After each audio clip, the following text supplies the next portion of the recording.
The Grand Council chamber of the Galactic Apex Federation buzzed with nervous energy as 7 of the most dangerous predatory species in known space gathered for an emergency session.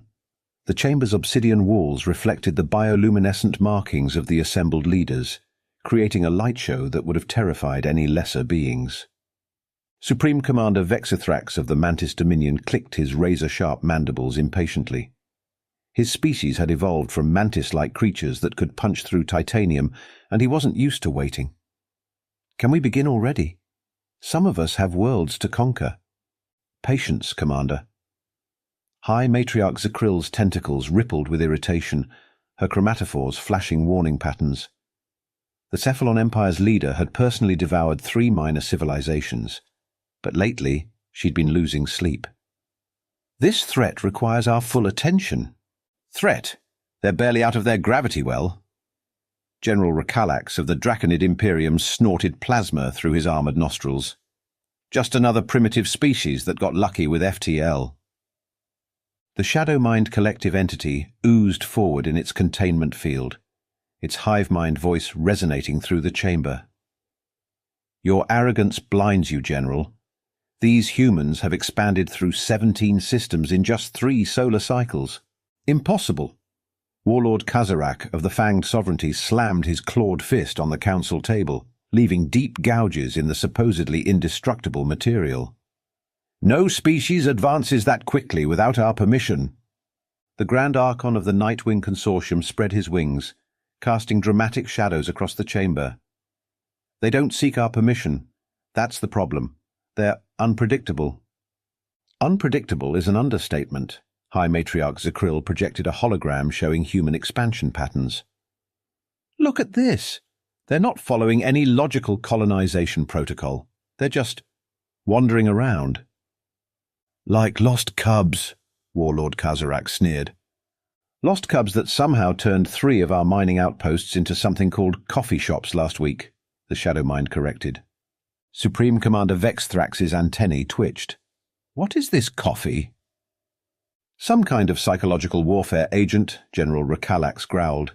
"They consume it constantly. Our scientists believe it's how they maintain their impossible activity levels." The final member of the council, Apex Hunter Neox of the Venom Confederacy, finally spoke up. "You're all missing the point. We've been watching their entertainment broadcasts. They don't see themselves as prey. They think they're the apex predators." A moment of stunned silence fell over the chamber before it erupted in chittering, roaring, and tentacle-waving laughter. "Them? Apex predators?" Warlord Kazarak wheezed. "They have no natural weapons, no armor. They can barely survive in their own atmosphere." "And yet," Nyrax continued, "they have stories about hunting our kind for sport. They call them monster movies. They see us as challenges to overcome. Entertainment." The laughter died abruptly. "Clearly," High Matriarch Zakrill said, her tentacles coiling nervously, "we must contain this madness before it spreads. I propose immediate action to remind these humans of their place in the natural order." The council members nodded in agreement, each imagining how easily their species could put these upstart humans in their place. None of them noticed the small red light blinking on what they assumed was a decorative plant in the corner. A plant that had been a gift from the Human Diplomatic Corps, complete with a label reading, "Totally not a listening device. This is a joke," that everyone had assumed was some sort of translation error. In retrospect, they really should have paid more attention to the humans' peculiar sense of humor. 3 solar cycles earlier, the first official contact between humanity and the Galactic Apex Federation occurred aboard the massive Draconid flagship Terror of the Void. General Rakalax had arranged everything perfectly to demonstrate the absolute superiority of the galaxy's apex predators. The human diplomatic vessel would be dwarfed by their mighty warship. Their representatives would be surrounded by the most intimidating warriors of each species, and they would learn their proper place in the galactic hierarchy. What actually happened was different. The human ship arrived early. Not just a little early, 3 days early, because apparently they'd figured out a more efficient FTL calculation method during their journey. They'd also somehow upgraded their universal translators, using what they called Space Google, and were broadcasting welcome messages in all 7 apex species languages, with memes. Did they just send us a picture of a small Earth predator saying, "Icon has galaxy"? High Matriarch Zikril squinted at the transmission. They call it a cat, Apex Hunter Nirax reported. Apparently they keep them as pets. When the human delegation finally boarded the Terror of the Void, things got worse. The Apex leaders had positioned their finest warriors in full battle regalia along the corridor leading to the grand audience chamber. The Mantis Honor Guard clicked their diamond-hard claws menacingly. The Draconid elite breathed waves of plasma. The Cephalon warriors rippled with toxic bioluminescence. The humans walked past taking selfies. "Oh man, this is awesome!" The lead human diplomat, Ambassador Chen, grinned while pointing at a particularly fearsome fanged sovereignty warrior. "You guys look just like the final boss in Stellar Crusade 7. Hey, would you mind if we got a group photo? My kids won't believe this." The warrior, trained to inspire terror in the hearts of lesser beings, found himself awkwardly posing with a peace sign while the human diplomatic team took pictures. In the grand audience chamber, Supreme Commander Vexathrax decided to take control of the situation. He rose to his full 4-meter height, mandibles spread wide. "You stand before the combined might of the galaxy's greatest predator species. We have devoured civilizations. We have—" "Sorry to interrupt," Ambassador Chen raised a hand. "But does anyone have coffee? We've been traveling for ages, and our ship's coffee maker broke. We tried to fix it with duct tape, but you know how that goes." "You dare interrupt the Supreme Commander to ask about beverages?" General Recalax roared. "So, that's a no on the coffee. Look, we brought some instant coffee packets. Anyone have hot water?" What followed was a 15-minute break while the humans set up an impromptu coffee station in the corner of the galaxy's most intimidating audience chamber. They shared it with curious Apex warriors, which proved to be a mistake. Mantis Dominion troops, after one sip, began vibrating at frequencies that threatened their exoskeletons. A Draconid elite breathed coffee-scented plasma for a week. "Now then," Ambassador Chen said, finally ready to begin, "about joining your little federation thing. We have some suggestions for improvements." "Improvements?" The Shadow Mind pulsed with indignation. "Our federation has maintained order for 10,000 years. "Yeah, and that's great and all, but your FTL routes are super inefficient. We mapped out some better ones on the way here. Also, we noticed you guys are still using quantum encryption." "That's cute. We switched to math-based encryption last week. Turns out P does equal NP if you ask the right questions. Who knew?" The Apex leaders stared in horrified fascination as the humans proceeded to casually violate everything they thought they knew about physics, technology, and proper diplomatic protocol. The breaking point came when the Venom Confederacy decided to demonstrate their military might. They launched a training exercise near the human diplomatic vessel, showing off their bioorganic warships and planet-cracking weapons. The humans broadcast the entire thing live on their entertainment networks, with comedy commentary. "And here we see the Venom Confederacy's finest," the human broadcast announced, demonstrating what not to do with plasma containment fields. "Seriously, folks, someone send these guys a physics textbook. Oh, and there goes the flagship's power grid. Everyone drink." The Venom Confederacy's attempt at intimidation turned into the galaxy's first viral blooper reel. Humanity's response to the show of force was to establish an annual competition they called Galaxy's Funniest Military Mishaps. As the human delegation prepared to leave, Ambassador Chen turned to the assembled Apex leaders. "Thanks for having us. We'll be in touch about those efficiency upgrades. Oh, and we're opening a Starbucks franchise in the spaceport. You guys are going to love it." The Apex leaders watched in stunned silence as the humans departed, leaving behind coffee-addicted warriors, compromised security systems, and the unsettling feeling that they had completely lost control of the situation. "Did we just get diplomatically trolled?" Warlord Kazarak asked no one in particular. "I believe," High Matriarch Zikril said slowly, "we may have miscalculated." Meanwhile, in the human vessel, Ambassador Chen was filing his first report to Earth. "First contact successful. They're actually pretty cool once they chill out. Remind me to send them some cat videos. I think it'll really mess with their heads. The Galactic Apex Federation's annual summit was a grand tradition, where the galaxy's most fearsome species gathered to showcase their might. This year, they'd been forced to invite the humans. The Federation's PR department spent months preparing for the event, ensuring everything would emphasize the natural hierarchy of the galaxy's predator species. Then, the human ambassador showed up in flip-flops. Ambassador Thompson strolled into the Grand Hall of Dominance wearing cargo shorts, a Hawaiian shirt covered in pineapples, and plastic footwear that made an undignified flip-flop sound with every step. He was also carrying a backpack with "My other ride is a Death Star" written on it. "Sorry I'm late," he announced to the assembled dignitaries. "Had to stop by that new Starbucks in the spaceport. You guys tried the Xenomorph Frappuccino yet? It's killer." Supreme Commander Vex Thrax's mandibles twitched violently. "You dare attend the Grand Summit dressed as a tourist?" "Oh, this." Thompson looked down at his outfit. "Well, your invitation said formal battle regalia, but humans don't really do that anymore. I mean, we've got suits and stuff, but it's like 30 degrees Celsius in here. You guys really need to work on your climate control."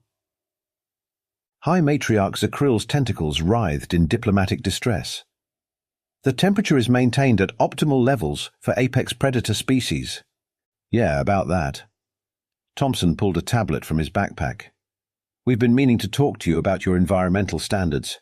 Super inefficient. Our engineers drew up some plans for an upgrade. Also, why is everything so dark in here? Hold on." Before anyone could stop him, Thompson pulled out what looked like a small metal ball and tossed it into the air. It split apart, revealing a swarm of nanobots that quickly assembled into floating light fixtures. "There! Much better. Those run on 0-point energy, by the way. We figured that out last Tuesday." The shadow mind pulsed frantically. 0-point energy is theoretical." "Was theoretical," Thompson corrected, pulling out a bag of chips. "Want some? They're jalapeno flavor. Really kicks your metabolism into gear." The summit descended into chaos when several apex species discovered that human spicy snacks could temporarily disable their biological weapons. A Venom Confederacy representative had to be rushed to medical after attempting to eat a whole jalapeno.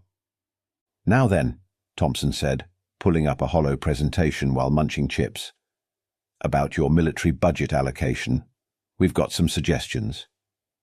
"You dare question our military spending?"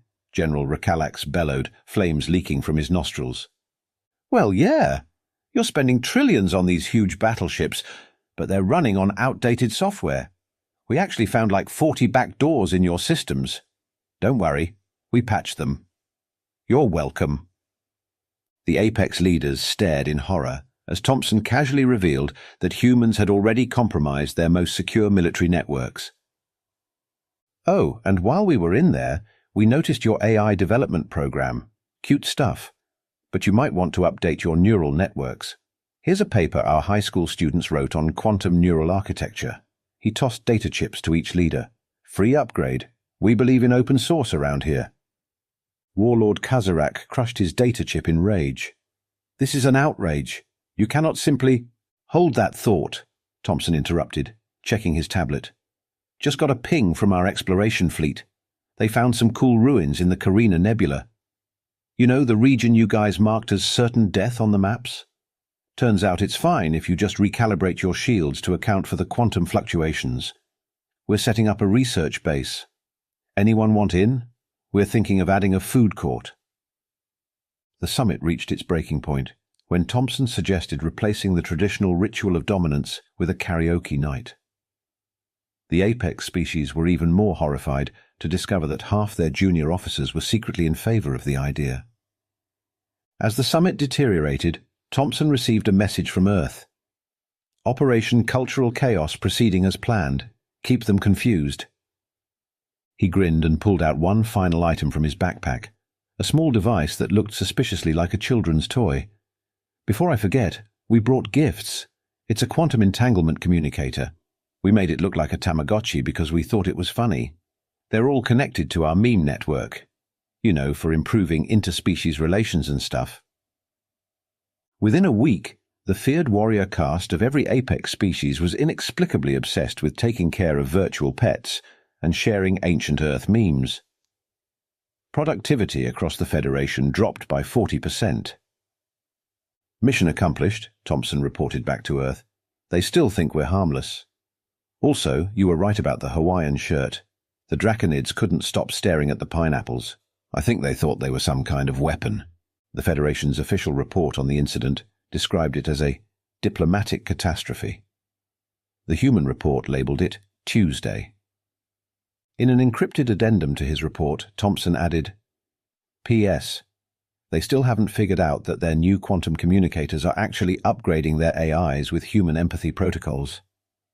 Give it another month, and their warrior castes will be organizing game nights.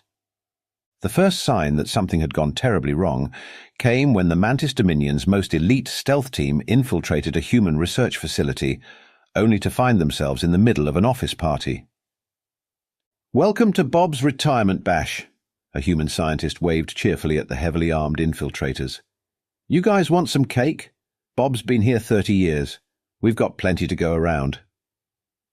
"We are not here for cake," the team leader hissed. "We are here to steal your quantum technology secrets."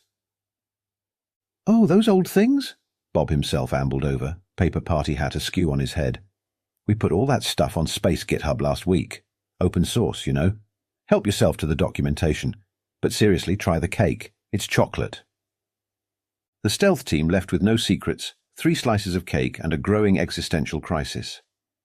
Similar scenarios played out across human space. The Draconid Imperium sent their most advanced warship to intimidate a human mining colony. They found it had been transformed into a tourist resort, complete with a sign reading, "Welcome to New Las Vegas. What happens in the nebula stays in the nebula." The Venom Confederacy's attempt at biological warfare backfired spectacularly when humans not only cured their engineered virus, but turned it into a probiotic smoothie supplement. "Really helps with the gut flora," human advertisements claimed. "Now with extra amino acids." High Matriarch Zakrill called an emergency council meeting after discovering humans had solved faster-than-light travel by accidentally spilling coffee on a quantum physics equation. "They're not even taking this seriously," she raged, tentacles flailing. "Do you know what they called their new FTL drive? The Whoops drive. They're marking it as a manufacturing defect." "That's nothing," General Rakalax growled. "They've been sending their children to our military academies as exchange students. They're calling it Space Camp." The Shadow Mind's crystalline form pulsed with distress. "Our strongest psychics attempted to probe their minds. They became trapped in something called TikTok for 6 hours, dancing to primitive rhythms." "We must strike now," Warlord Kazarak declared. "Show them true military might." "About that," Apex Hunter Nyrax interjected. "We've discovered why our latest military exercises failed. The humans didn't hack our systems. They sent us a software update labeled Better Targeting System Yu-Wu. Our warriors installed it thinking it was a legitimate upgrade.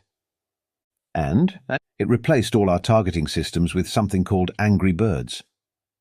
The council chamber erupted in chaos. Supreme Commander Vexthrax tried to restore order, only to discover his neural command interface was playing something called Never Gonna Give You Up on repeat. Meanwhile, humanity's defense initiatives were equally baffling. They established a galactic network of pizza delivery services that somehow doubled as a faster-than-light communications grid.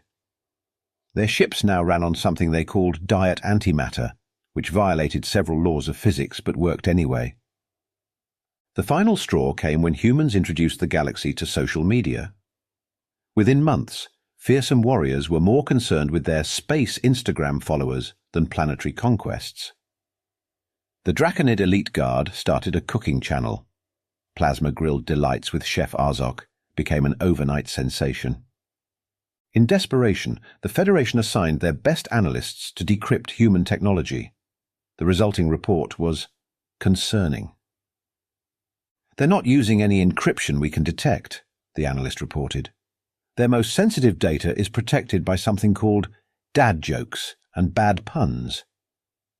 We're still trying to understand the underlying logic." The humans had even revolutionized space combat. During the Battle of Proxima Centauri, a human captain defeated 3 Mantis dreadnoughts by challenging them to a dance-off. The footage went viral across the galaxy, earning 10 billion views and spawning countless memes. The Federation's final attempt at maintaining dominance came when they threatened to restrict human access to vital trade routes. The humans responded by establishing their own transportation network called Space Uber. It was cheaper, faster, and came with free snacks. "Face it," Ambassador Thompson announced during another Federation meeting, still wearing his signature Hawaiian shirt, now adorned with little spaceships. "You guys need to lighten up. Here, we made friendship bracelets for everyone." The friendship bracelets turned out to be quantum computers disguised as jewelry, casually demonstrating that humans had miniaturized technology the Federation had been struggling with for centuries. Even the fearsome Venom Confederacy battle meditation chambers were compromised. Warriors entering their sacred combat trances found themselves inexplicably watching human cat videos instead of connecting with their ancestral rage. "They're everywhere," Supreme Commander Vexithrax exclaimed. "Their memes are infecting our sacred texts. Our young are asking for something called Pokemon.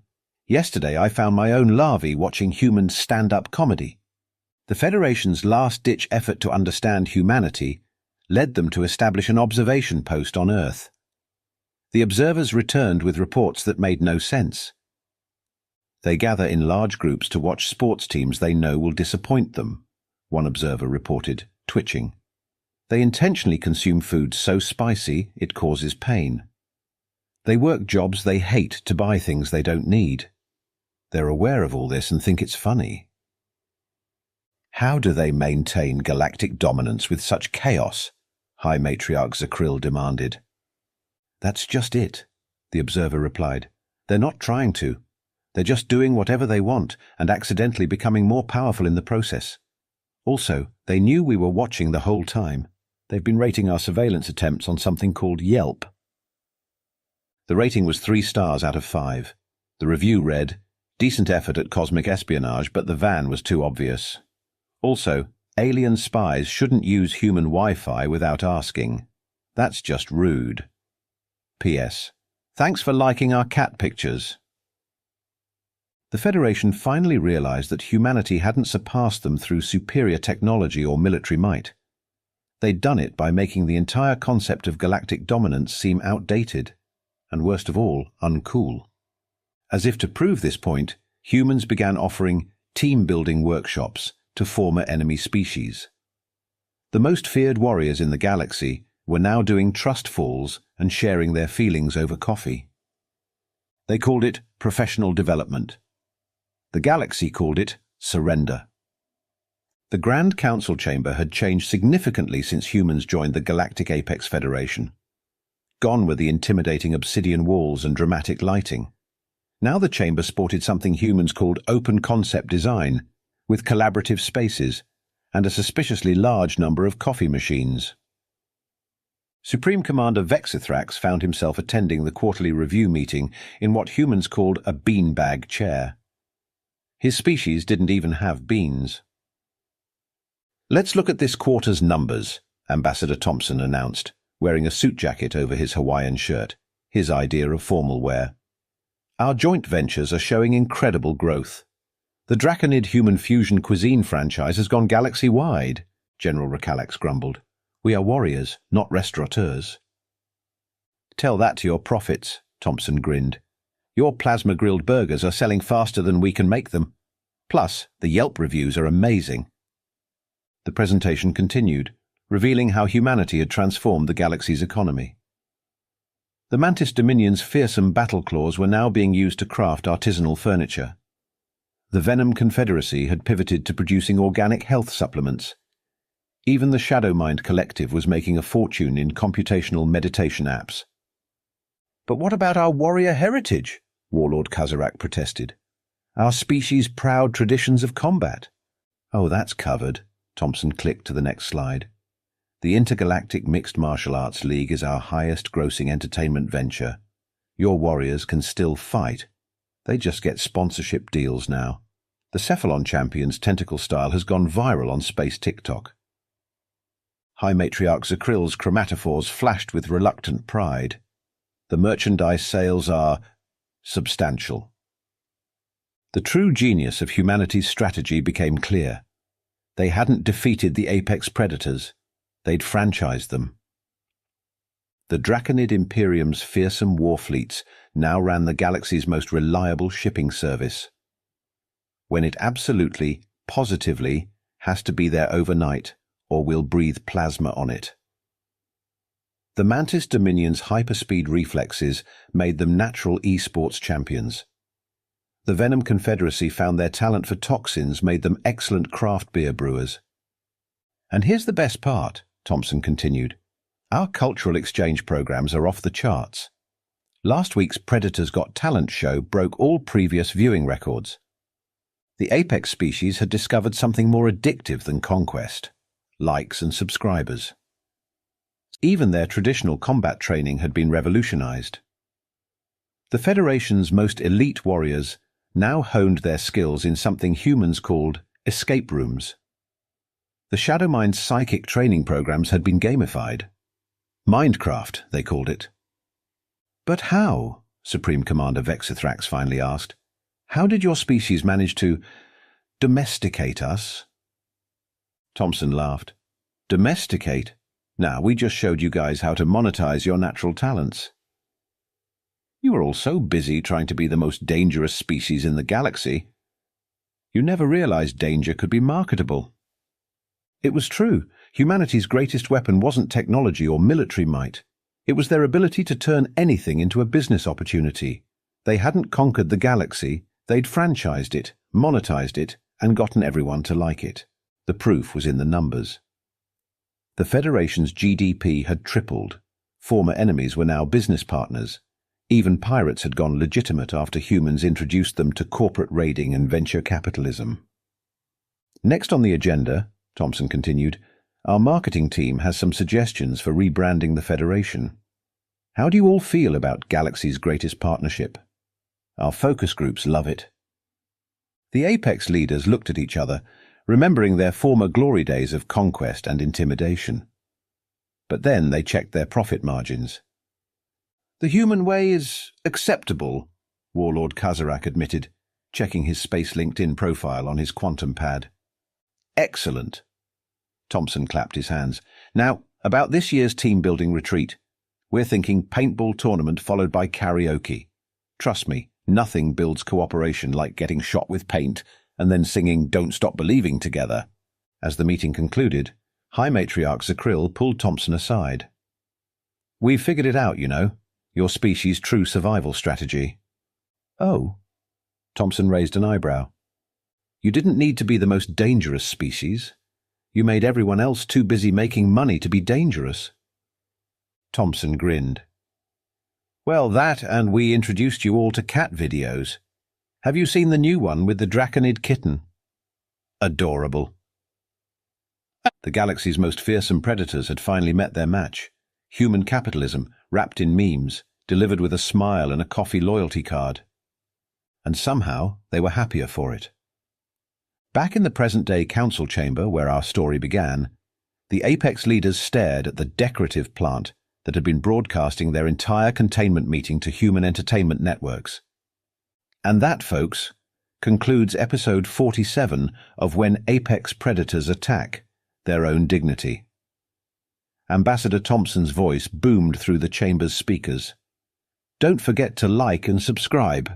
Supreme Commander Vexithrax's mandibles drooped. We're a reality show, aren't we? Highest rated show in 13 galaxies. Thompson strolled in, wearing a new Hawaiian shirt covered with little cartoon apex predators. Don't worry, you all get royalties. Check your quantum accounts. The numbers on their accounts had enough zeros to make even a Draconid's plasma run cold. You planned this whole thing, High Matriarch Zakrill realized. The coffee shops, the memes, the corporate takeovers. It was all deliberate. Actually, Thompson dropped into the Supreme Commander's chair, propping his flip-flops on the ancient council table. We just kind of made it up as we went along. That's humanity's real superpower, weaponized improvisation. The Apex leaders looked at each other, finally understanding. They hadn't been defeated by superior technology, military might, or even business acumen. They'd been defeated by humanity's ability to turn absolutely anything, even their own attempts at resistance, into an opportunity for entertainment and profit. So what now? General Rakalax asked, already dreading the answer. Well, Thompson checked his quantum pad. Season finale's coming up. We were thinking Galaxy's Got Talent, Apex Edition. Winner gets their own streaming service. As if on cue, every Apex leader's personal device pinged with registration forms. Oh, and one more thing, Thompson added with a grin. We're opening a theme park, Apex World, where humanity's greatest predators come to play. Don't worry, you all get VIP passes. The galaxy's most dangerous species looked at their profit projections, looked at each other, and collectively sighed. Fine, Supreme Commander Vexithrax said, but I want creative control over my action figure line. As the former Apex Predators filed out to prepare for their new careers as entertainment personalities, Ambassador Thompson made one final call to Earth. Operation successful. Though to be honest, we still have no idea what we're doing. But hey, it works. And that's how humanity conquered the galaxy's greatest predators. Not with a bang, not with a whimper, but with a business plan, a laugh track, and unlimited free refills. The real punchline? They're still making it up as they go along, and somehow that's the scariest thing of all.